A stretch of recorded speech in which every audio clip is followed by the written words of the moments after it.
Hi అండి. ఏంటి dog చూపిస్తున్నాను ఏంటో అనుకుంటున్నారా? వీడిని ఇచ్చేస్తానండి, అందుకనేసి ఈ వీడియో పెట్టాను. చూడండి, నచ్చినట్టయితే లైక్ చేయండి, షేర్ చేయండి, సబ్స్క్రైబ్ చేయడం మాత్రం మర్చిపోకండి. మా బాబుతో చాలా అనుబంధంగా కలిసిపోయాడు వీడు. మాకు వచ్చిన కాడి నుంచి. వీడి పేరు బ్రూనో అండి. ఎందుకు ఇచ్చేస్తానంటే నాకు బ్యాక్ పెయిన్ వస్తుందండి. మనకు పాత ఇంట్లో నుంచి కొత్త ఇంట్లోకి 3 ఫ్లోర్లలోకి వచ్చాం కదా, పైనుంచి కిందకి దిగాలంటే చాలా బ్యాక్ పెయిన్ వచ్చేస్తుంది నాకు ఈ మధ్యన.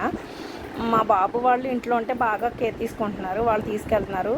వాళ్ళ ఇంట్లో లేనప్పుడు దాన్ని టాయిలెట్ తీసుకెళ్ళాలన్నా, బాత్రూమ్ తీసుకెళ్ళాలన్నా నాకే ఇబ్బంది అవుతుంది. ఒక్కొక్కసారి కిందకి వెళ్ళి వచ్చేస్తుంది, ఒక్కొక్కసారి రాదు. అందుకనేసి పిలిస్తే వస్తుంది, కానీ ఒక్కొక్కసారి నన్ను తీసుకెళ్ళమని బాగా పెట్టేస్తుంది. రా రా అనేసి ఇంకా లాగుతూ బెల్ట్ పట్టు నోట్లో పట్టుకుని రమ్మని పిలుస్తూ ఉంటుంది. మా బాబాయ్ అయితే ఇవ్వడానికి ఇష్టం లేదు, కానీ తప్పట్లేదు, ఇచ్చేస్తున్నాము. మేము ఎవరికైనా మంచిగా చూసుకునే వాళ్ళకి ఇద్దాం నాన్న అని చెప్పాను. నీకు ఎలా గ్యారెంటీ ఏంటి అన్నాడు.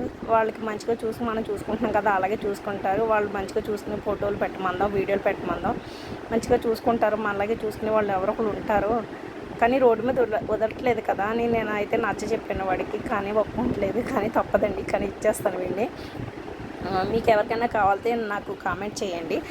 ఈ డాగ్ వచ్చి రాజమండ్రిలో ఉంటుంది, ఓకేనండి. మా బాబాయ్ అయితే ఎలా ఎలా ఇచ్చేస్తావమ్మా, ఒక మనిషిని తెచ్చుకుంటే అలా వదిలేస్తావా అని చెప్పేసి నాకు క్లాస్ పీకెడ్. కానీ తప్పదు కదా నాన్న, ఏం చేస్తాం అనేసి నేను నచ్చ చెప్పాను.